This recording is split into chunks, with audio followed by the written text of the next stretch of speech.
Hello everybody. In this video, I am going to give an update on my portfolio and show you all of my positions. Let's get started. Right now my portfolio is worth $174,300.52.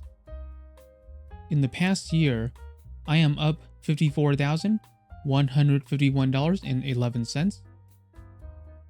Year to date for the year 2025, I am up $19,227.18. Today, as you can see, was a huge green day for me. I was up $6,110.10. So being up over $6,000 in one day, that's pretty good. Let's go over my positions. For my options, I am selling AMD $140 covered calls. These expire July 3rd. My return, $201. I am selling Amazon $215 covered calls. These expire July 3rd. My return, I am down $813. I am selling Delta Airlines $47 covered calls. These expire July 3rd. My return, I am down $476. I am selling Disney $119 covered calls. These expire July 3rd. My return, I am down $924. I am selling Google $170 covered calls. These expire July 3rd. My return, I am down $915. I am selling Target $97 covered calls. These expire July 3rd. My return, I am down $40. I am selling SoFi $16.50 covered calls. These expire July 25th. My return, I am down $4,672. For my cryptocurrencies, I have Bitcoin, Dogecoin, and Avalanche. For my stocks, I have 6,400 shares of SoFi. SoFi is at $16.97. My average cost, $5.70. My return, $72,138.05.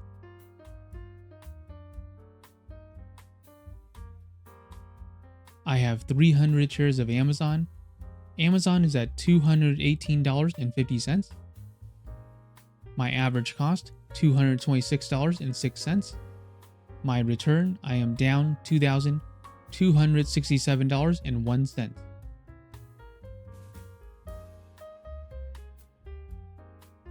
I have 300 shares of Google. Google is at $173.94. My average cost, $177.69.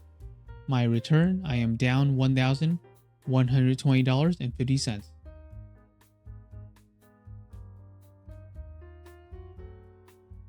I have 400 shares of Disney. Disney is at $121.38. My average cost, $114.49. My return, $2,757.03.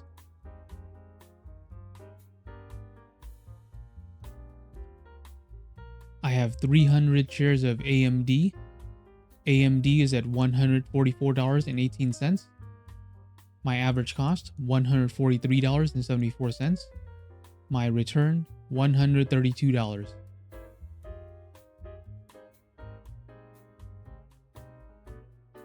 I have 400 shares of Delta Airlines. Delta Airlines is at $49.28. My average cost, $46.79.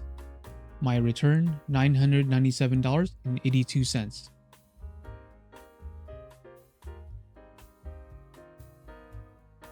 I have 200 shares of Target. Target is at $97.71.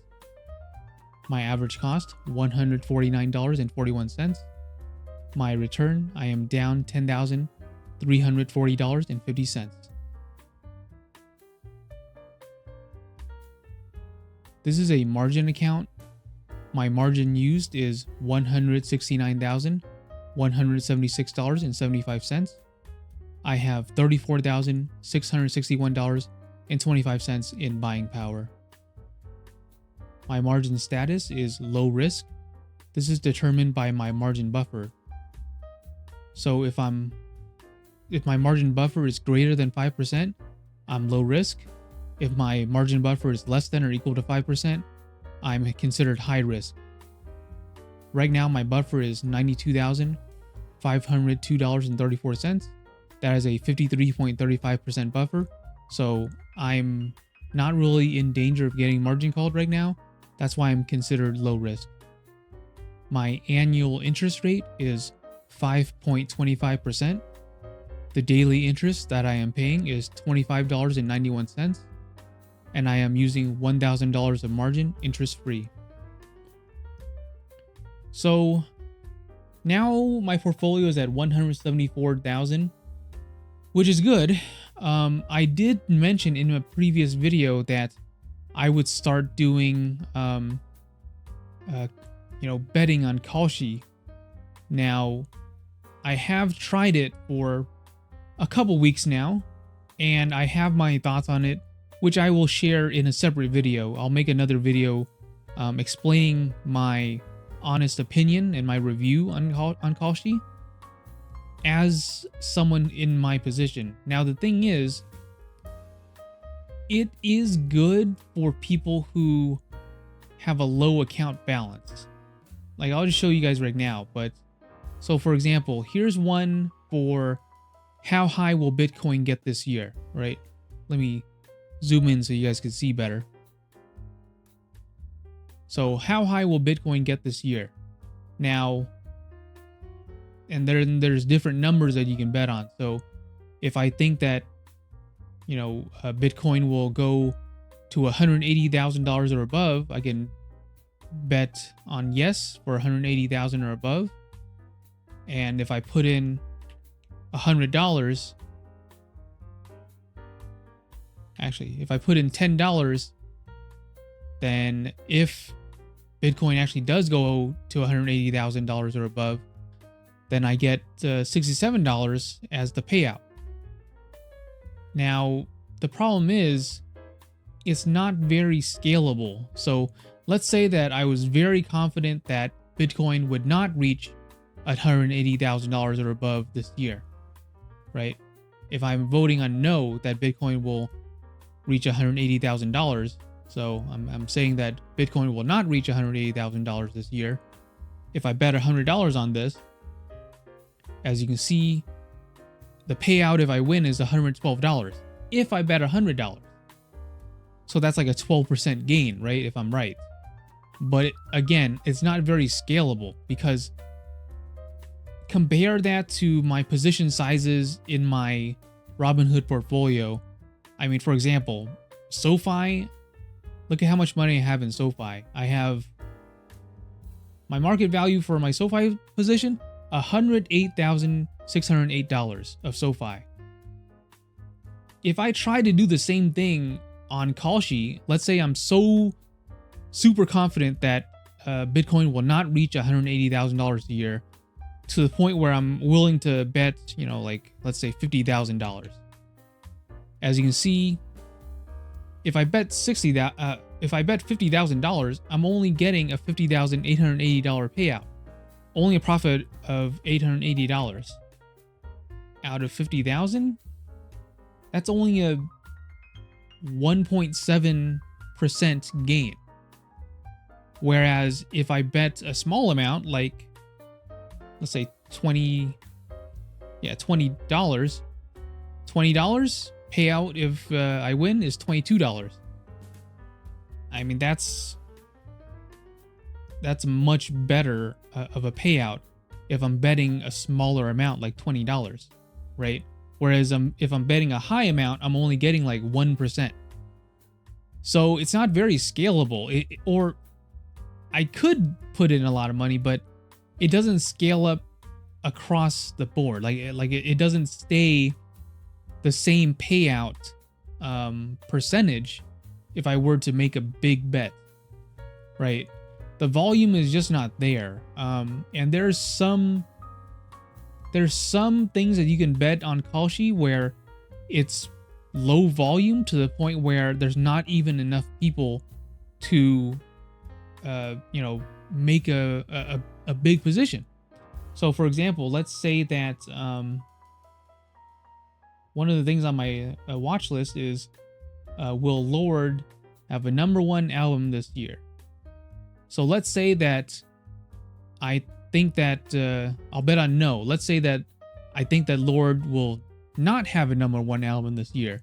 So if I bet $10, payout if no is $15. So that's a 50% return if I'm right, if I bet $10. However, if I try to, let's say I'm so confident that Lorde will not have a #1 album this year that I'm willing to bet $100,000 on it, which I do have. Right? Let's say that I try to bet $100,000 that Lorde will not have a #1 album this year. Look at this. Kalshi says you can only buy $4,968.08 of these contracts. So there's not even enough people on the other side to make as big of a bet as you want, right? If there's limits to this. For this specifically, I can only buy up to $4,966, which is not big compared to my account size, right? If I have $174,000, $4,000 is not that big of a bet in relation to my account size. So this wouldn't even be possible, right? It won't even let me do a $5,000 bet, for example, because that's above the limit. So that's my problem with Kalshi, is that it's not scalable when you have such a big account. Like, you can't get the same percentage return than if you were to bet a small amount. Like, I would say it makes sense for people who are only betting like $10, $20, things like that. But if you're betting thousands and thousands of dollars, it doesn't really work, right? And there's some of these that the volume is so low you can't even bet above 5,000, even if you're confident that you're going to be right. So even if I'm 1,000% sure that Lorde will not have a #1 album this year, I can't make a big bet on that. So that's the problem I see. So because of that, I don't think I'll be doing, I don't think I'll be making bets on Kalshi in the long run or to a big extent, just because I can't scale it up to bigger bets. I can't put a lot of money into this. It only makes sense if you have a little bit of money, but it doesn't really work well if you have a lot of money, which is unfortunate. It's a great idea. Like, on paper, it's a good idea, but you can't really make it work effectively if you're making thousands and thousands of dollar bets. If you're making $5,000 bets on what you're confident in. So, for example, let's say that, what's another thing? So, okay, Jurassic World Rebirth, right? This is a movie that's going to come out. Jurassic World Rebirth Rotten Tomatoes score. If I'm confident that it's going to be, let's say, above 75. Let's say I am 1,000% sure that Jurassic World Rebirth will have a Rotten Tomato score of above 75. If I bet $10, the payout will be $59 if I get it right, which is really good. However, if I wanted to bet a huge number, again, like let's say that I want to bet $10,000 because I'm so sure that the score is going to be above 75. I can't do that. As you can see, you get the same message again. You can only buy up to $4,714.52 because there aren't enough contracts available. So that's kind of the issue of betting on Kalshi, because the volume is just not high. Unlike the stock market, I mean, you have enough volume to, if I wanted to buy, if I wanted to buy $100,000 worth of SoFi, or even if I wanted to buy $200,000 worth of SoFi, my order would fill because there's enough people on the other side who are selling it, and there's market makers as well. So, I mean, there's things in place to help the market run efficiently, whereas Kalshi doesn't really have that. There's a lot of limits in place for people who have lots of money and want to make big bets, right? And I do make big bets. I mean, look at me. I have covered calls on all of my shares, so I do bet that it's gonna, stay below a certain number. But yeah, for me, it just doesn't really make sense for my account size to start betting big on Kalshi. No matter how confident I am about whatever topics there are on there, it just doesn't really make sense for me. So I think moving forward, I might want to stick mostly with Robinhood. There are still ways to do prediction betting, like prediction market bets on Robinhood, because sometimes it has some things I'm interested on the phone version. The Robinhood mobile version allows you to make prediction market bets. But as far as moving a ton of my money over to Kalshi to make bets because of my account size and how much money I have, it just doesn't make any sense. It doesn't work. Anyways, that's pretty much it for this portfolio update. I know I got a lot into Kalshi because, that's what I said in my previous video that I would start doing. But now that I think about it, it doesn't really make sense for me. It's not a good fit for me personally. So I'll just stick to Robinhood content, and I'll stick to making updates on my portfolio for now. All right, that's pretty much it for this portfolio update. I hope you guys enjoyed me going over my positions and talking about what I plan to do with my money, or rather not do with my money. I'll keep on making more videos, so if you guys like this type of content, please make sure to like and subscribe, and I'll keep on making more videos like this.